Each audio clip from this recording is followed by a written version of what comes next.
যি এডমিনিষ্ট্ৰেটিভ এছিষ্টেণ্টৰ বাবে পৰীক্ষা আমাৰ বিশ্বনাথ মহাবিদ্যালয় এটা চেণ্টাৰ হিচাপে পতা হৈছিলে।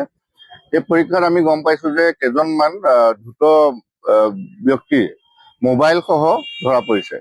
ইমান কটকটীয়া নিৰাপত্তাৰক্ষীৰ বেষ্টনীৰ মাজেদি য'ত মোজালৈকে আচলতে চেক কৰা হয়, তেনেধৰণৰ এটা পৰীক্ষাৰ তেওঁলোক কেনেধৰণে মোবাইল লৈ পেলাই যাব পাৰিলে আৰু এতিয়া বাকী ছাত্ৰ ছাত্ৰী আচলতে শংকিত হৈছে।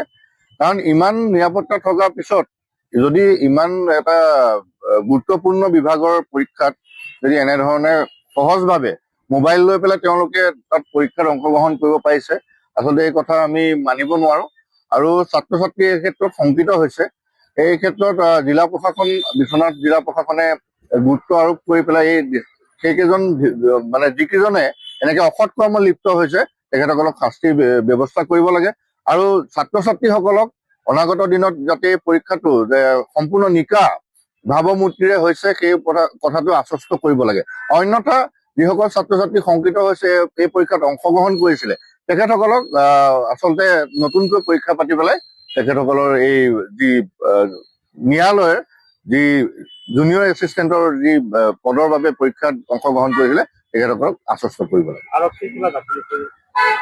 আচলতে আৰক্ষী গাফিলতি বুলি ক'বলৈ ছাত্ৰ ছাত্ৰী ইমান কষ্টৰে আচলতে কিছুমান এতিয়া কম্পিটিটিভ এক্সাম বিলাকৰ কাৰণে আমি অংশগ্ৰহণ কৰে, কিন্তু তাৰ মাজত যদি এনেধৰণৰ কাৰ্যকলাপ হয় আচলতে যথেষ্ট শংকিত হ'ব। কাৰণ ইমান কষ্ট কৰি যদি পঢ়া শুনা কৰা ছাত্ৰ ছাত্ৰীসকলৰ ভিতৰত যদি ইমান সহজতে মোবাইল লৈ পেলাই তেওঁলোকে যদি অংশগ্ৰহণ কৰিব পাৰিছে, ইয়াতকৈ আচলতে ব্যৰ্থতা একো নাই।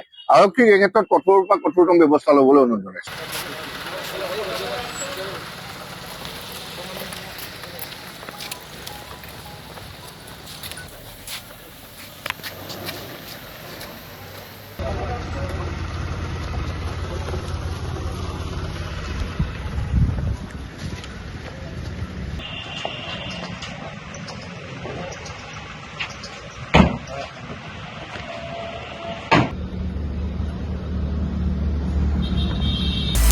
আপুনি বিচৰা বাতৰি পাব কেৱল নিউজ 18 এপত। নিউজ 18 এপ ডাউনলোড কৰিবলৈ স্কেন কৰক এই QR কোড। গুগল প্লে ষ্টৰতো পাব এই নিউজ 18 এপ।